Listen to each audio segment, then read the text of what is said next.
Hi, I'm Mark, this is Mark's Tech Vlogs on YouTube, and today I'm going to bring you guys a review of the new Switchbot Hub Mini with Matter support.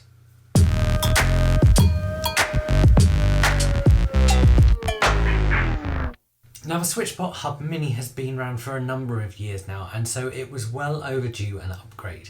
And with Switchbot moving all of their products across to Matter over the last few years, with pretty much nothing outstanding now, it was about time that this came along. And so, having used this for a couple of weeks, this is my review of the new Switchbot Hub Mini with Matter support. And I've started this video, I want to tell you guys that Switchbot kindly sent this to me, along with their new Lock Pro to try out. That means I didn't pay for this, but also I always said to companies I'll make honest reviews, and so this is my honest thoughts about this product. And this is a small hub that you can use to give yourself out-of-home access for Switchbot products, set up scenes, and then also it works as an IR relay.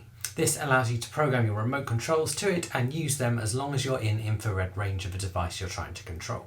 And by you, I mean the hub needs to be in range. Once you've got a remote onto this, you can control it remotely. And of course, it also brings Matter support for Switchbot products, which means you can pull them into other apps such as Apple's Home. And let's kick off and talk about price. So the price of this compared to the previous Hub Mini has jumped quite a bit, and it's currently listed at £60, although not available to purchase on its own. At the time of recording, it just has a notify me when available label on the Switchbot website. That means if this listed price is the price that it sticks with, then it is going to be considerably more than that previous generation, and actually only £20 less than the Hub 2. And the Hub 2 also bundles in a humidity and temperature sensor, some action buttons, and an LED display. It means you might want to consider which is better for you, and I'll talk more about the advantage of Hub 2 at the end of this video. Whilst we're talking about price, it is worth mentioning though, if you add the new Hub Mini with Matter support to a Switchbot Lock Pro, it actually only adds £20 onto the cost. This is obviously a big difference from 60, and so I think when this actually gets released, we're going to see that price tag come down a bit. We will see though. But what do you get in the box with this new Hub Mini? And that's pretty simple. You get some instructions, you get the Hub Mini itself, and you get a new USB-A to USB-C cable. That's because this is now powered by USB-C. Now, as per the previous generation, you don't get a brick. You also get a sticky pad in the box, which you can use to mount it if you want to side mount it onto something, and it also has a screw hole on the back. So let's talk about the design. So the design of this basically remains unchanged from a previous generation. And I don't think that matters because I don't think they needed to change the design. It's nice and small and compact and white with rounded edges. There's an indicator light on it and a button as well. In fact, other than that USB-C port, the only difference you'll notice is the new Matter sticker on the side. That includes that QR code that you'll need to scan if you're adding it into something like Apple Home. And really the design is simple and effective, and it kind of sits inconspicuously wherever you put it. So if you put it flat somewhere, it's fine. If you stick it on the side of something, it's fine. So let's talk about specification. So the Hub Mini connects to your phone via Bluetooth and connects to your other Switchbot devices via Bluetooth as well. It then supports 2.4 GHz Wi-Fi, which it uses to connect to your home network. Inside it also has an infrared blast in, which is used for sending out control signals. It can also read infrared signals for when you're programming in your remotes. This does, however, mean that you need to position this somewhere where the signal is going to reach the device that you're trying to control. Bear in mind at this point that it can sometimes work when it's next to something, which is what I've done with my Hub 2, because the infrared signals can kind of bounce off walls. And then for third-party services, it is compatible with Matter. And that means it's compatible with Alexa, Google Home, and Apple Home. Alongside that, it supports Siri shortcuts, IFTTT, and SmartThings. So let's talk about setup. And Switchbot have got a really streamlined setup process, and it is really easy. The first thing you do is plug in your Hub Mini, and then you go into the Switchbot app and hit the plus in the top right hand corner. Most of the time you'll see the hub just appear at the top there, but sometimes you might need to scroll down to find it. From there, the app will talk you through putting it into pairing mode, which means holding that button down and getting everything set up and running. Of course, as part of this, you'll connect it to your Wi-Fi, you'll give it a name, and you'll assign it to a room. Now, if you've already got Switchbot products, at this point you're going to want to go into the settings for those products and go into cloud services and assign them to this hub. The other thing I want to note at this point is an improvement I noticed compared to when I upgraded my original Hub Mini to my Hub 2. And previously what happened is I had to reprogram all of my remotes.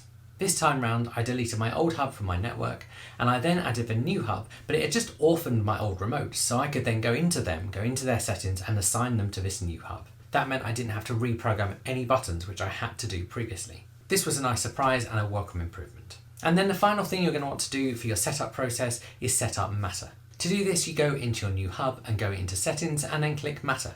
This will then talk you through putting the hub into Matter pairing mode and getting it set up in your app of choice. So for me, that was Apple Home. Once that's done, you want to go back into your Switchbot app and go back into that Matter settings and choose which secondary devices you want to add. Now the Hub Mini supports up to 4 compared to the Hub 2 supporting up to 8. And essentially you can add any Switchbot device now into Matter alongside being able to add some remotes as well. That means you can add your blinds or your curtains or your vacuum. You can also add things like the Switchbot meters that you can buy. Now at the moment Apple Home doesn't natively support vacuum cleaners, although this is coming with Matter 1.2. That means vacuums only appear as an on-off button in the Apple Home app at the moment. I suspect this will change in the future. Everything else, however, appears exactly as you want it to. So curtains appear as curtains and blinds appear as blinds, and you can go in and toggle those and open and close them and adjust them. Now one thing I have noticed is that it doesn't carry names across, so I'd recommend adding one device at a time, going into the Apple Home app and then naming it there. That means you easily know what you've got moved across rather than having to identify which pair of blinds is which. It's also worth saying that if you add them in this Matter section on Switchbot, they do then appear automatically in the Apple Home app. That assumes you've already done that previous step of getting the hub set up in Apple Home. This is the same kind of syncing feature you see with Meros and their hubs and their Bluetooth devices. And then the final thing you might want to do is set up any infrared remotes. And you do this by going into the hub, hitting plus at the bottom and then following the steps on screen. And of course you don't have to do this when you set it up, you can do this at any point in the future. And the first thing you do is select what type of device you're adding, and then there's 3 ways you might add a remote. Firstly, there's smart matching, and this is great for more common brands. For example, a TV made by Samsung, the chances are Switchbot have already got their set of buttons already pre-programmed in, so you just need to find out which TV you've got and which infrared signal works. The app talks you through this and it's nice and easy. Secondly, there's manual, which I think sends out a load of signals, and this is great if you've lost a remote. And then thirdly, there's learning, and this is great for kind of more obscure remotes. For example, my air conditioner is made by a kind of obscure company and the remote obviously doesn't have a brand with it. Using the learn mode, I could basically say, right, I'm going to program a power button. I then put my actual remote opposite the hub, press the power button and it learns it. You then repeat this for other buttons you want to program in. Now obviously this is a more long-winded route, especially for bigger remotes, but it's great to have this level of customization. And of course once it's done, it's done. So let's talk about using this hub. And for the most part, once you've got it all set up and all your remotes added and things, the hub just does its thing. That means it gives you out-of-home access to your Switchbot devices in the Switchbot app. It means you can set up scenes and automations in the Switchbot app as well. It also means you can go into your Matter app of choice, so for me, Apple Home, and control your curtains or blinds or whatever you've got added. Likewise, you can add them into your scenes in Apple Home. So I've got a sunset scene that closes my curtains and blinds. And then of course in the Switchbot app, you can also use automations, scenes, or just plain control your infrared devices. So you can click into your infrared remote, so for me, my air conditioner, and toggle the buttons. But where it gets really clever is that you can add these infrared devices into scenes.